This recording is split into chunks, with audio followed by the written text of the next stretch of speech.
As this time. So I'm playing a shield-based character, scaling my damage with bleed. I went with shields because unlike weapons, it turns out shields scale incredibly well as far as like a single hit goes. Come get me!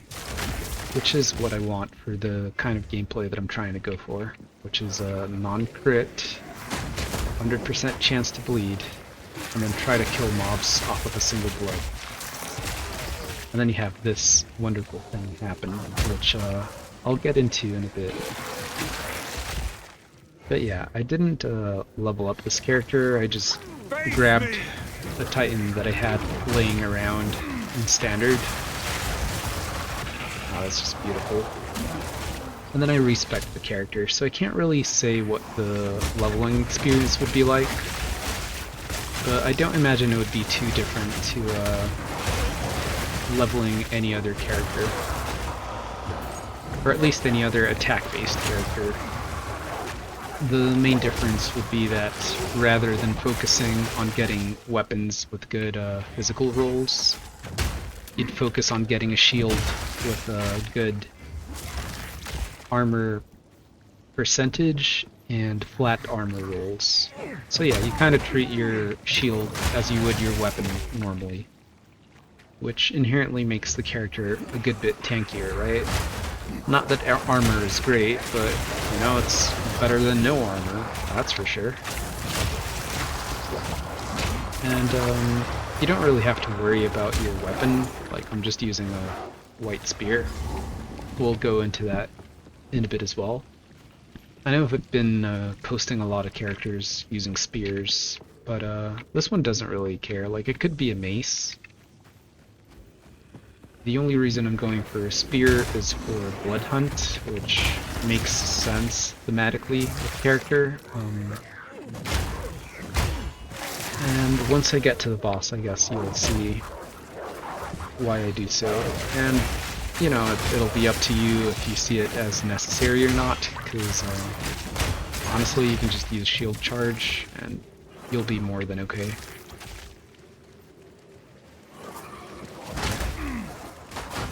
But yeah, the gameplay is pretty simple. You just like tap your shield once, and then you try to move into the next pack. Narrow corridor there. I guess we can go down this route. Yeah, that works. One thing that's kind of annoying though about using shield skills is that I'm not sure about shield charge, but I do know resonating shield at least. While you're hitting your shield, it counts as though you have your shield up, so then when you take hits, it builds up your stagger bar. So you kind of have to like slightly keep an eye on that, but you know, it's not a huge window for monsters to hit you when you're just like tapping your shield once shortly and then rolling out of it. And this map is kind of long. Oh, that's a dead end.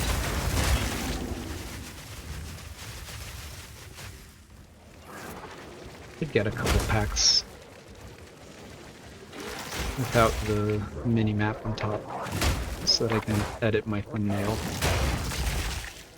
And then if you're a little impatient and you don't want to wait for the monsters to bleed out, you can always just tap your shield a second time, right?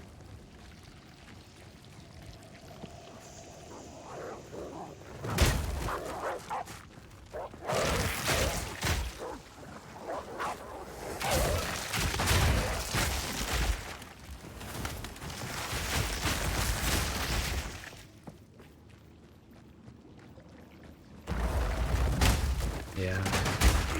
Maybe I should just work my way into tower maps for showcases.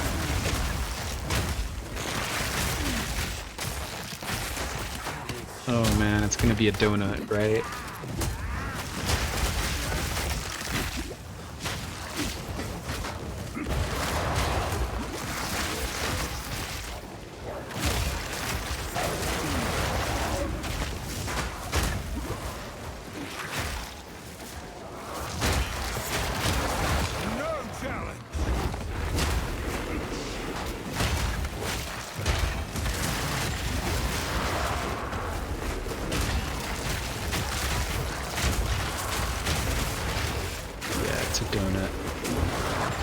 boss is in the middle, so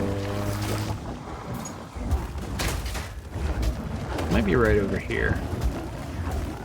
Don't imagine the entrance to the boss being near the start of the map.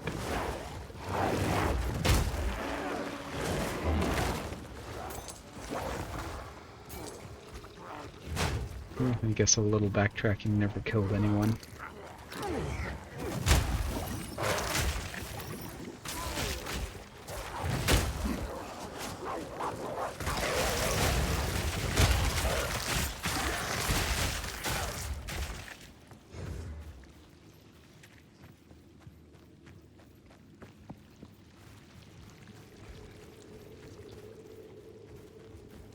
I chose to build this as a Titan just because it makes capping your 100% chance to bleed way easier. It's kind of hard to explain verbally, but since the Titan has that one node where all your small passives are increased by 50%, then any small flat chance to proc ailments that you can pick up on the tree is going to be scaled times 1.5, right? But then on top of that, you've got passive points that give you increased chance to afflict ailments. And those go like multiplying onto your flat chance. So then those small passive points that give you increased chance to apply ailments are also increased by that. So you're kind of double dipping there. Alright, here's the boss. So all you gotta do is just right click once, shield charge, and then you see the bleed counter go down.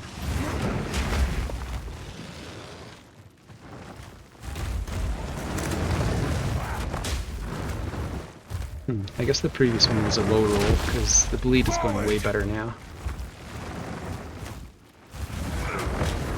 Then once they're like around that percentage, you can tap them once, and yeah, Blood Hunt finishes them off. Okay. Hope that wasn't too long, but yeah, let's go over the character now.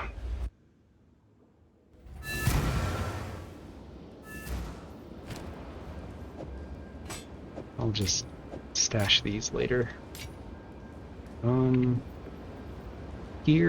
Gear isn't super important. It's just like any weapon. The shield is really good. As I said, you want flat armor, hybrid increased armor, and then if you can get resistances or physical reduction, great. But yeah, you just treat it as your weapon and you try to get the right prefixes. The rest of the gear is just life, resistances, flat damage is also decent. But yeah, the gems. So where should we begin? I guess the main interaction is the more interesting bit. So what's going on with the whole blood pops, right? So you're killing a monster with bleeding damage, and then that's proccing Herald of Blood. Herald of Blood deals 15 damage as an explosion based on the blood loss. So that's why you want to scale purely bleed, not your hit damage. And then this explosion is unscalable, so you can't cause the percentage to be higher. And you've got this one line where it's a payoff, so Herald of Blood itself can't bleed. We got that much, right? You can't bleed with this. However, you can poison with it. So what you're doing is you're bleeding a monster for all of its life. It's exploding based on its corpse life as a percentage. That percentage is being applied as a poison, and then the poison is causing a different explosion, which is a bursting plague, causing 10% of their max life as physical damage. Doesn't specify there. There you go. Physical damage equal to plague, and like the whole plague metric is based on that, right? So then the physical damage from this explosion is able to bleed once again. And then that goes right back into the Herald of Blood, which then explodes, poisons, poisons explodes, explode bleeds, back to the start. The other two supports are just scaling poison damage. This one is a little bit more obvious since less damage with hits, more magnitude of poison. One downside is that this is probably going to be downscaling your damage on the burst, but it's okay. You're scaling bleed, you'll be fine. You just need to get enough poison. Because what you're scaling on the build is, like on the passive tree and elsewhere, is just your bleed magnitude. So getting a strong enough poison is a bit rougher. And then I'm using Herald of Plague to like help propagate your poison a little bit better, but it isn't really necessary. Like maybe you can use your spirit for defenses or something more valuable to you, perhaps. But yeah, this is the main setup. One that's a little bit unintuitive is Deadly Herald, which does cost some spirit. You don't like that, you could just use Comorbidity, and then the target can be afflicted with +1 poison, which ends up being like roughly 60% more damage, as long as you can get both poisons on the same target, which is a little bit trickier, but yeah, like you can use either one of these. Deadly Herald is a bit weird because it says more damage, and like this portion is unscalable, so then the initial hit will not deal more damage.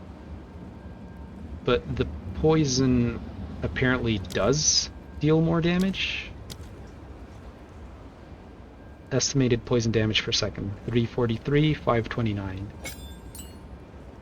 So I guess you're not scaling the actual 15%, but the coefficient that gets turned into poison is applied. So there's that much. Then to apply the poison, or I mean the initial bleed, I'm using Resonating Shield. The two supports are just larger area of effect, so we're literally dealing all that damage off of a bare, naked Resonating Shield strike.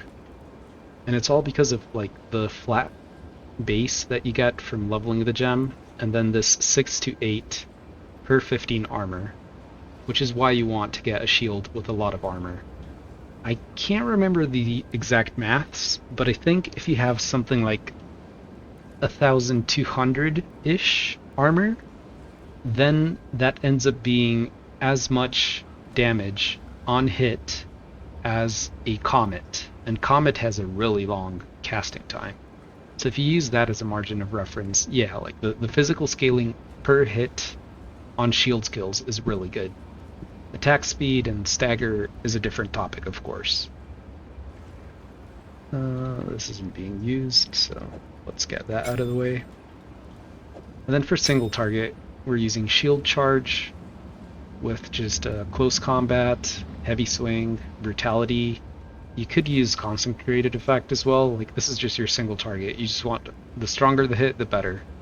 I'm low on intelligence, so I can't use this, but yeah, like anything goes. It's all fine. Now what makes shield charge so good for bossing compared to Resonating Shield is flat damage, it's the same. Damage per physical, it's the same. However, attack damage 77%. So after you do all your calculations, this is dealing 77% of that number.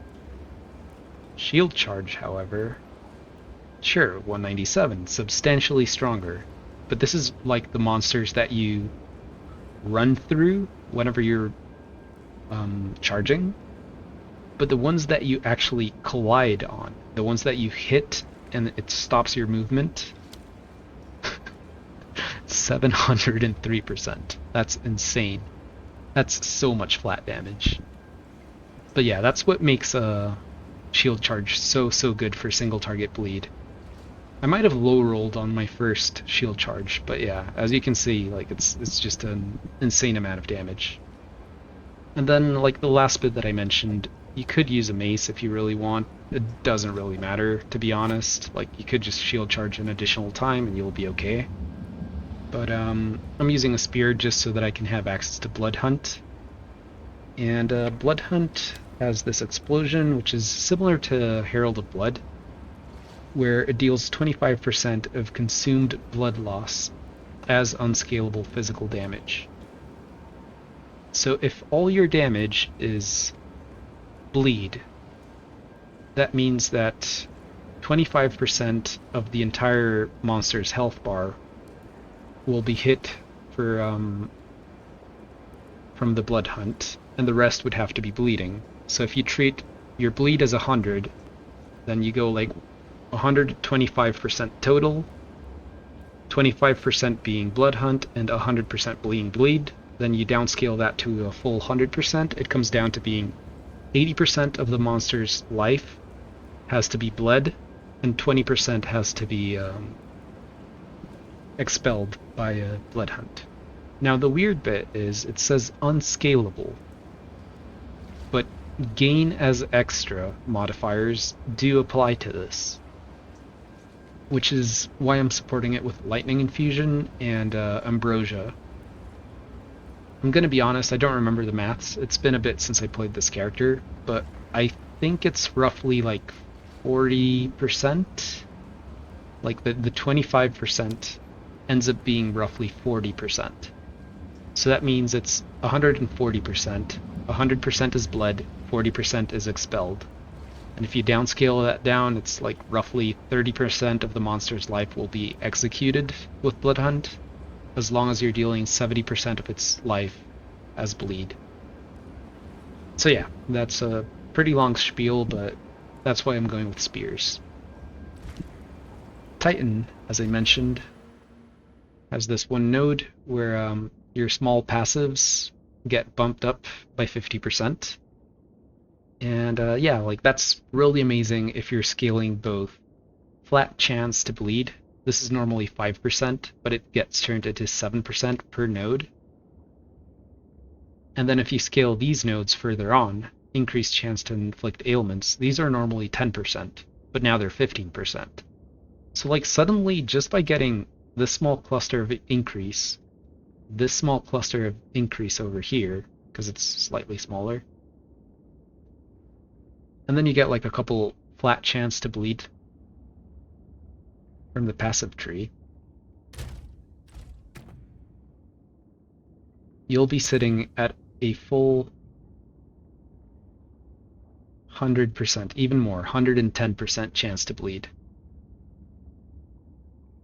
So Titan might not be the only way to do this, but I find it to be the more comfortable way to do this. This is also why my Herald of Blood, I'm supporting it only with Envenom, and this 50% chance from the gem is carrying me all the way up to 102% chance to poison. Yeah, Titan is just fantastic for scaling ailments. That's kind of the wrap up there. The tree, it's pretty straightforward. You just get melee damage, because these are all melee attacks. You go down here, increased damage, reduced attack speed, increased ailments, reduced attack speed. You don't care about your attack speed since you're just hitting once. Resolute technique, don't worry about accuracy. 2% increased attack damage per 75 armor or evasion. When you're sitting at 1,100 armor, this is like what, 15 times that amount? This is like a 30% attack damage node. It's really good. And you could even get better shields, so keep that in mind. You're getting damage per block chance along with glancing blows. Bleed cluster, you want that bleed magnitude, which is also scaled with Titan's ascendancy. So again, Titan really good for ailments. We got these Herald damage nodes just to beef up the poison a little bit, because since we're like scaling mostly our bleed, we gotta find a way for the poison to deal enough damage to kill a mob after the Herald of Blood explodes. Chance to ailments, ailment magnitude, ailment duration, and faster ailments. These two small nodes. Faster ailments is a kind of a what do you call it? It's a modifier that you don't come across very often, so being able to scale this with Titan is also once again very valuable. But yeah, that's mostly the build, and if you don't want to play this exactly, I hope at least the interaction between Herald of Blood and Bursting Plague is interesting enough for you to slot into your own builds. I'm thinking maybe this like really popular Rake Blood Mage build could possibly slot this in to help make its clear a bit better. But yeah, take care of yourselves. Bye bye.